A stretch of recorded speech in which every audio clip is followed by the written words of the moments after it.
ทุบหนูแตกโคกฮะ4 ล้านอ๋อวัน7-8 พันเนาะ7-8 พันบาทเอาอยากให้เจ้าพัวพันถามเบิ่งทางคนในบ้านผู้ที่หู้จักเด้อเรื่องเสาแล้วก็ลินบล็อกแห่ทรายถามพัวพันเบิ่งน่ะไผสิรับจ้างคนลงมาพี่แล้ว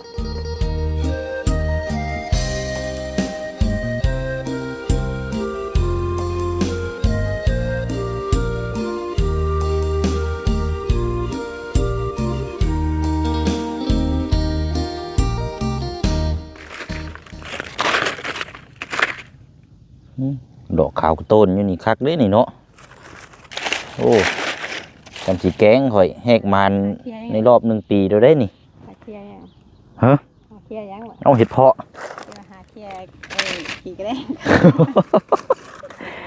โอ้ยเพาะได้นี่ฝนตกได้นี่อ๋อฝนตกแห้งซ้ำเมื่อคืนนี่พี่น้องเอ้ยเอาแท้ว่าอยู่ได้เมื่อคืนนี่กะแต่ว่าก็ดีอย่างนึงเนาะกับเป็นหญ้าเป็นงูควายกับเบิกบานได้พี่น้องเนาะมองไปก็เริ่มเขียวเลยให้หน้าตาก้าก็เห็ดหอนก็สิเริ่มออกก็จะน้อยก็ซ้ำสิกินพี่น้องเนาะเอาเนาะถือว่าตัดภาพเปิดกล้องมาอยู่กลางทุ่งไร่ทุ่งนานี่แหละพี่น้องเนาะเขตของทางไออาดเนาะเรียกว่า2 พี่น้องคือเก่าเนาะมาแต่เซโปนแล้วก็เข้ามาพี่ก้อนมื้อนี้พี่น้องเนาะกราบสบายดีและสวัสดีพ่อแม่พี่น้องเบิดสุขุสุคนเด้อพี่น้องเนาะพบเจอกันอีกคือเก่าคือเดิมพี่น้องเนาะมื้อนี้ก็เข้ามาหาทางไออาดเนาะก็ได้ยินข่าวว่ามีทางบอดี้เนาะมาเจาะน้ำหรือว่าสายเจาะให้เรียบร้อยแล้วพี่น้องเนาะพอดีก็ทางบ่เชียงก็จะมาพูดคุยถามทางเอื้อยเพิ่นนี่แหละพี่น้องเนาะหรือว่าทางไออาดนำให้ทางครอบครัวเพิ่นถามเรื่องคนก่อนเนาะคนในบ้านนี่แหละพี่น้อยว่าโยกย้ายเสากับดินบล็อกหรือว่าแห่ทรายนั่นแหละว่ามันก็สิช่วงลงไห้ลงนาแล้วบ่เชียงอยากให้โยกย้ายมาไว้หม่องที่ดินแปลงใหม่แล้วพี่แหละพี่น้องเนาะเดี๋ยวฟ้าฝนตกมาถนนหนทางเดี๋ยวมันสิยากแต่เข้ามานี่มันก็ยังเริ่มยากแน่นะพี่น้องเนาะแต่ว่าบ่ฮู้ว่าเพิ่นสิเอาเท่าใดเดี๋ยวให้ทางเอ้ยเพิ่นไปหาคนให้เนาะคนในบ้านนี่แหละแก้ให้พี่น้อยเนาะจังใดพี่น้องเกมมันพลิกแล้วเราก็ต้องแก้ไขด้วยตัวเขาเองเนาะค่าจ้างค่ายังนี่ก็มีแต่ว่าทางผู้เชี่ยวจะออกเองเนาะพี่น้องเนาะแต่ว่าบ่ฮู้ว่าเพิ่นสิเอาเท่าไรอยากเอาตัวนั้นออกมาพอผู้เชี่ยวก็คืดลายก็คือเรื่องถนนเรื่องฟ้าฝนตกมาแหละพี่น้องกับบวกมากับไว้หันหน้าแน่คนมาไว้พี่แล้วก็ถ้ามีงบหรือว่าบ่มีก็ยังไข่นะพี่น้องเนาะอย่างหน่อยก็จะอยู่ที่ดินที่ทางแล้วเรียบร้อยแล้วพวกเสาหรือว่าลินบล็อกแห่ทรายเนาะเอาไม่ได้ว่านี่แหละไปถามทางเอ้ยเพิ่นก่อนเนาะเนาะบ่จังว่าโทรบ่ติดน้ำอังเลยนี่เมื่อคืนนี่กันเนาะโอ้เป็นนี่ใดเด้ยังจังสีปิวแล้วนี่บ่ได้แม่นบ่เอาไม่ยั้งบาทนี่สบายดีไหมเด้อว่าสิเป็นปุ๊บบนนอนเหมือนแล้วฮะว่าสิปุ๊บบนนอนเหมือนแล้วสิง่ายไปพุ่นบ่บ่นี่นะเฮ้ยง่ายไปแล้วเมื่อคืนนี่ก็มาสั่นเลยเด้อเมื่อคืนนี่โอ้เอาเรื่องอยู่ได้เมื่อคืนนี่ก็บ่มอยู่เลยเด้อเมื่อคืนนี่ก็ตายกำลังเตรียมเครื่องอุปกรณ์เนาะว่าไปเรื่อยๆนี่ก็ยังไม่เจ้าลือข้างหน้าหันบ่เอาตัวนี้แล้วคือตัวนี่ก็จะมือได้แหละคอยเฮ็ดเรือละน้อยเด้เพราะตัวนี้ก็เอาไว้นอนก่อน3ตัวนั้นแล้วเนาะ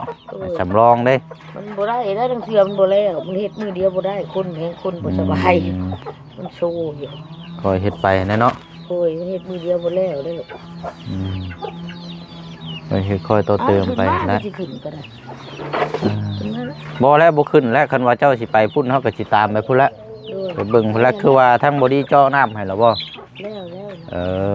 ก็ย่างไปเบิ่งพุ่นละตั้งแต่มาซื้อทีมนั่นก็ยังบ่ทันได้เข้ามาเลย บ่เป็นหยังมันยากก็บ่เป็นหยังบ่ได้ว่ากัน ฮะ บ่ได้ว่ากัน บ่เฮาบ่ได้ว่าหรอก เป็นหยังคือเก่า มันเวียกเฮาอยู่แล้วบ่ยากดอก อย่าโน้ เออ บ่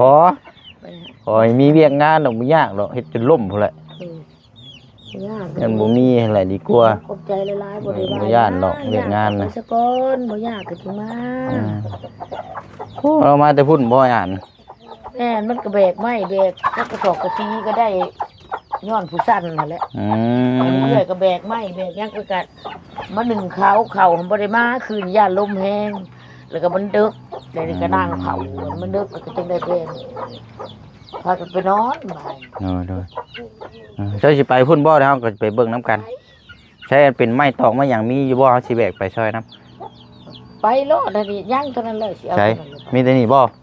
เออ นี่ก็ได้ไปหาสิแบกซอยเราไปเบิ่ง จังสิมากเขาไปนี่เห็นยาวๆนี่เท่านี้แล้ว เออไม่ไปบ้านบ่นี่น่ะ ไม่อีสัง มีจังไผ ไม่ไผ่ใหญ่ๆอันนอใหญ่ๆนี่นะ ไม่พบไม่ไปบ้านบ่ แม่นเหรออันไผ่วานนั่นแหละไปโลด อ๋อเนาะโอ้มาเลยพี่น้องเอ้ยโอ้ยอ้ายสบายดีอ้าย ได้จังหวะ ไปดีเด้อมือกล้อง ได้ยังมากินวันนี้ เรียกมากระถิน มากระถิน แบกไปแล้วก็เลย สตอพัดทินเนาะ ขึ้นมาเลย ว้าวนะเป็นต่อพัดทินนี่รอคอยนี่บ่กิน เดี๋ยวสังกะสีไปบ่ใช่ไง ใส่สังกะสี นี่ เบิดแล้วบ่ นั่งในตารางนะฮะแท้กันมันจะเข้าไป เพุ่นแหละไปเบิ่งที่ไม้น้ำกันเนาะว่าเฮามีแนวเว้าน้ำอยู่นะไปคุยกันอยู่พุ่นละ ช่องแกนอันนั้นแล้ว เดี๋ยวอันเอากับเขาวมาให้ก่อนเดี๋ยวทีนี้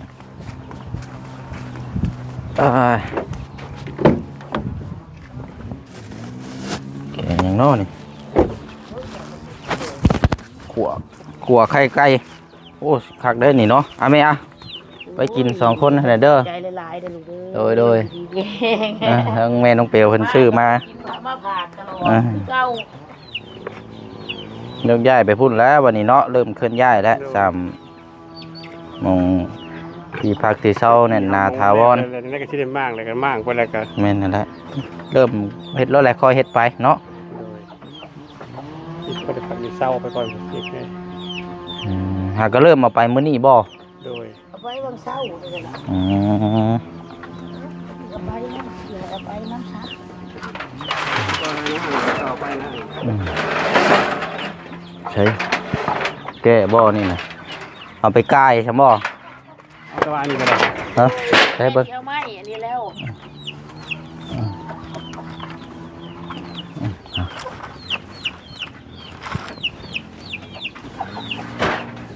เดี๋ยวเจอนะ เอาเถอะจับรถโอ้แดดแต่เช้าแท้ฝนตกเนาะไม่กันน้อยๆเนาะ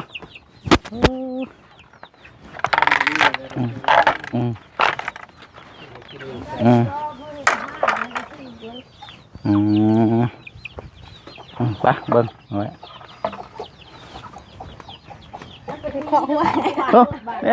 โทษอะไรโทษเจ็บอยู่วะถึงหัวอะไรกินนี่โอ้ยเนาะ บาดรถบาดเรือบ่นี่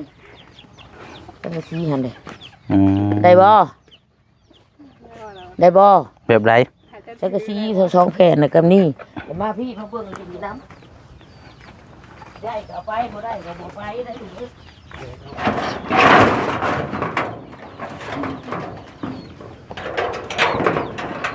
เดี๋ยวจะมาเอาก็ได้มั้งเนาะเบียกไม้ไปก่อนก็ได้เอาแต่ทางกระสีอันนี้บ่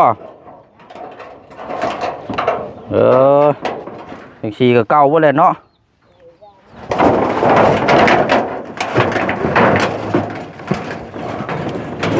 ฮะ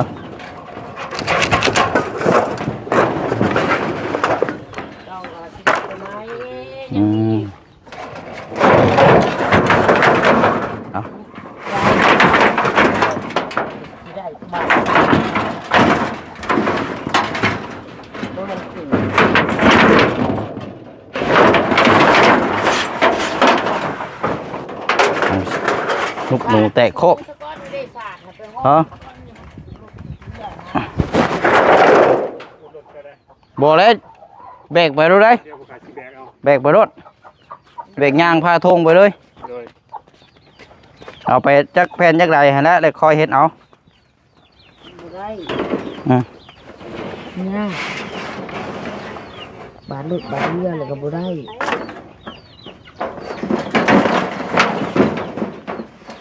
ไหนบ่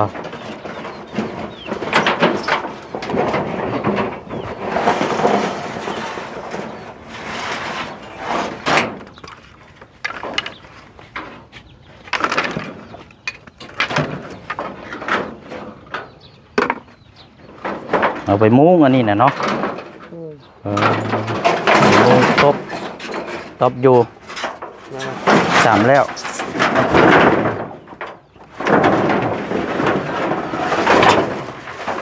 ใส่เบิก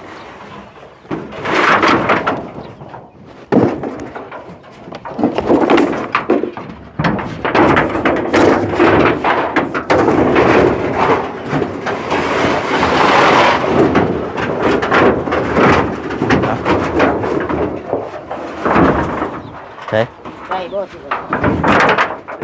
ท้องอยู่แล้ว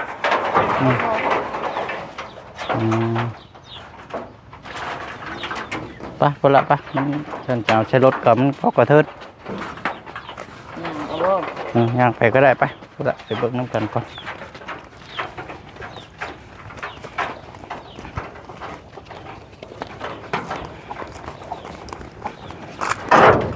ปึ๊บ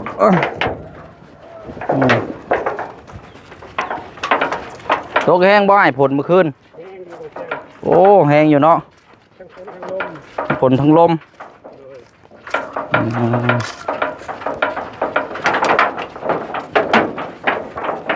ดีแล้วส่งลงไห้ลงนาเลย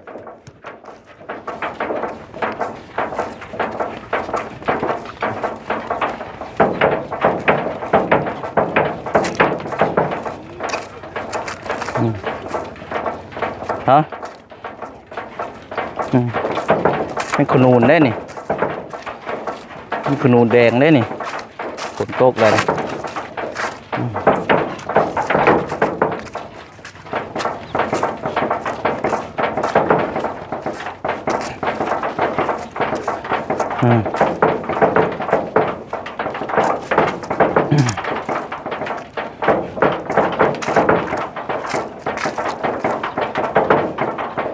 ไอ้ยี่หรอมันบ่ได้ไก่ปานใดเนาะเขาย่างคอยเฮ็ดเอาบ่ได้ไก่ปานใดดอก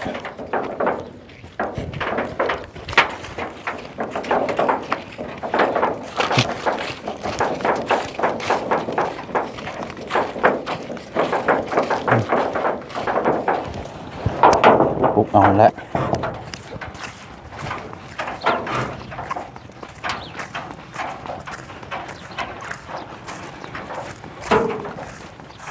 จออะไรจักมือแล้วไอ้น้ำ นี่ตามมือเลย กัดไหลคักอยู่แล้วว่าน้ำในเท่าไรก็เพิ่นเจาะนะ 4 ล้าน4 ล้านวัน7-8,000เนาะ7-8,000 บาท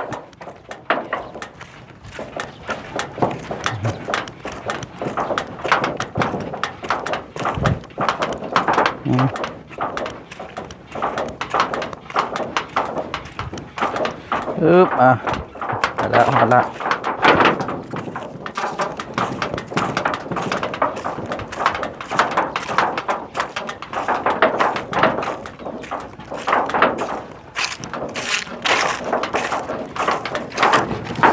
ตรงนอนี่กับบ้านกล้าได้นี่เนาะปลูกเข่าแล้ว ใครคุณได้ให้ทุกอย่าง ใส่หุดหน้าแล้วเนาะ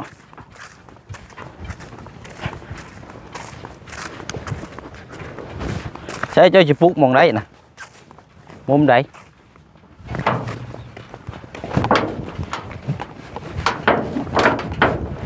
โอ้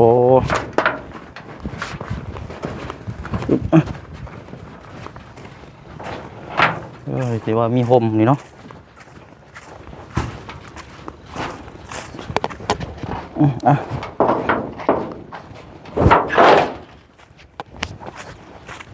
เตียงโจมมาดิได้อ้ายนี่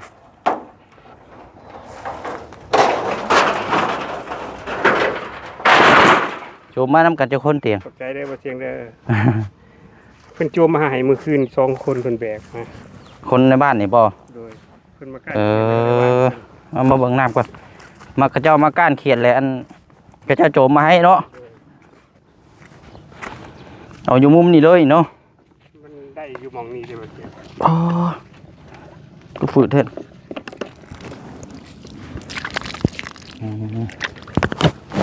เฮงขักอยู่เนาะจีตมติด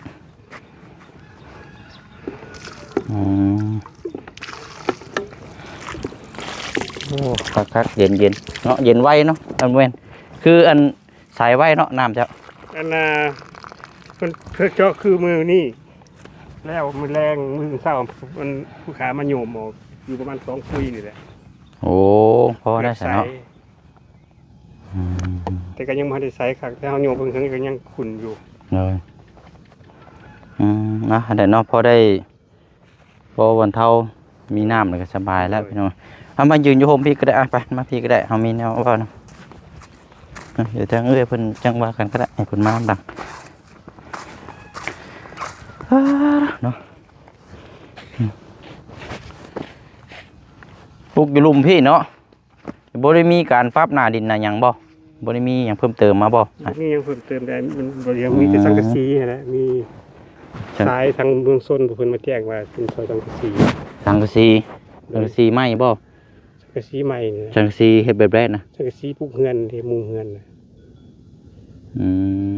น่ะบ่าวปัญญาเพิ่นมาทางเมืองซนผมไม่ได้ดีเพิ่นให้ตามมาตามคลิปมา ปลูกเฮือนติอ๋อที่ว่ามาน้ำช่องบ่ดีมันนั่นบ่ โดย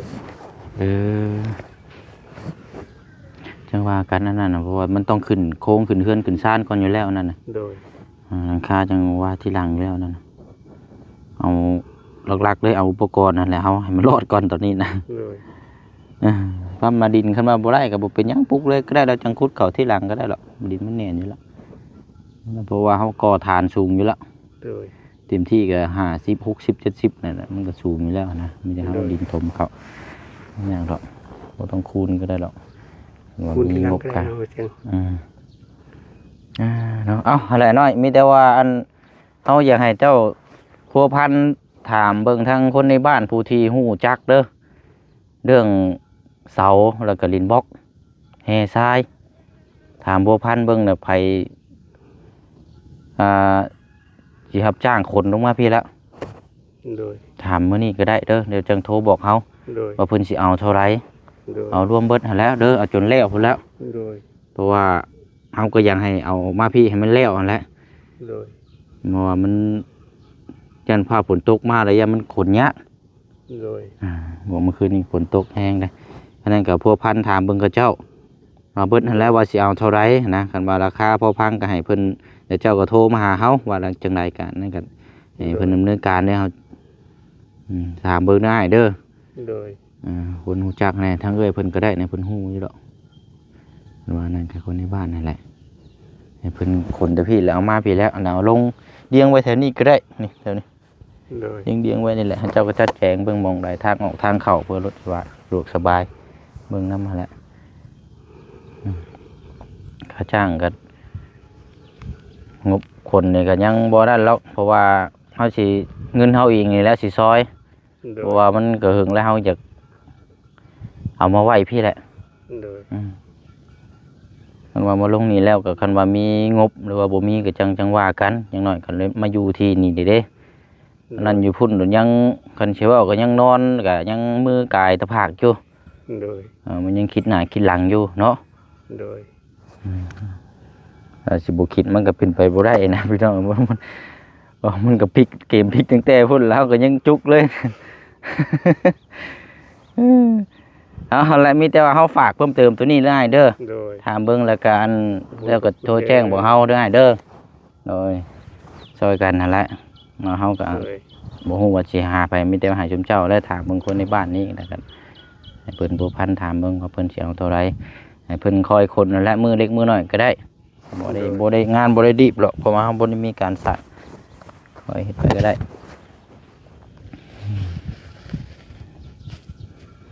นั่นแหละก็มันสิปลุกกระตูบอยู่มื้อนี้เนาะ โดยปลุกกระเทิบแล้วก็สิเฮ็ดสั้นเฮ็ดห่านนอนแล้วก็จังก็สิมุกวางกระตูมันมาปลุกเป็นหลังบัดนี้นะแต่ตัวนี้ก็เฮ็ดหมองดังไฟต่อบัดนี้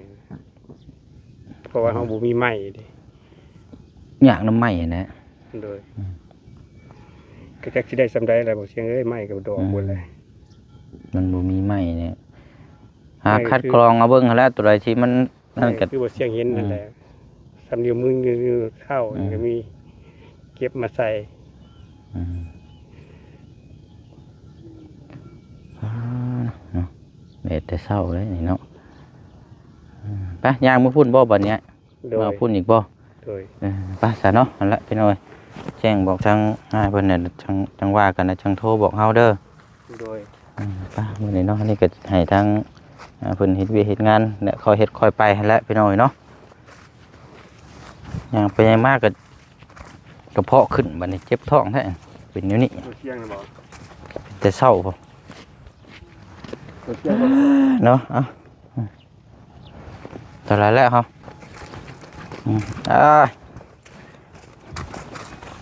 เฮ็ดค่อยไปหั่นแหละใช่สิดอกบัดนี้เริ่มมือก็เจ้าก็สิมาอยู่ทุ่งไร่ทุ่งนาไปเลยมันสะดวกสบาย การกินการอยู่เพราะว่าฝนตกมาหาก้านกบก้านเขียด หาเห็ดหาหอนหาเห็ดปวกอย่างโอ้ยเพื่อคนในบ้านเพื่อสิออกมาหาเนี่ยเฮากินเบิด2หม้อเลย สบายแล้วเนาะถ้าหนละมีแต่เป็นไม้น้อยไม้หยังก็คอยพากันเฮ็ดเอาเลยได้เด้อ โดย จังว่ากันค่อยเดินไปครับว่าเฮาสิออกไปเวียกพูดต่ออีกแน่หยังก็โทรแจ้งบอกเฮาตามนั้นแหละไปละเนาะพี่น้องเนาะมีแต่สิได้ลำลาพ่อแม่พี่น้องไปเพียงเท่านี้ก่อนเนาะก็ไม่อาจแล้วก็ทั้งแม่น้องเปียวมือกล้องน้ำมาน้ำกันมื้อนี้ก็เนาะเอาจังไรก็ฝากพ่อแม่พี่น้อง FC ติดตามเบิ่งน้ำกันอีกในเด้อพี่น้องเด้อเนาะเขตของทางไอ้อาจแล้วก็สองพี่น้องนี่แหละพี่น้องเนาะวันนี้ก็มาแจ้งให้ทางอ้ายเพิ่นดำเนินการพูดคุยเรื่องโยกย้ายตอนนั้นแหละมาพี่ก่อนเนาะเพิ่มเติมจังไดก็ติดตามเบิ่งน้ำกันเนาะเอามื้อนี้ลาไปก่อนบ๊ายบายเด้อพี่น้องเด้อสบายดี โดยอ้ายโดย ช่วยเหลือเด้อบ่เสียงเด้อ โดยเอาอยู่ดีมีแห้งอ้ายเนาะ โดย เอาหั่นแหละพี่น้องบ๊ายบายเด้อพี่น้องเด้อ สวัสดีเด้อ FC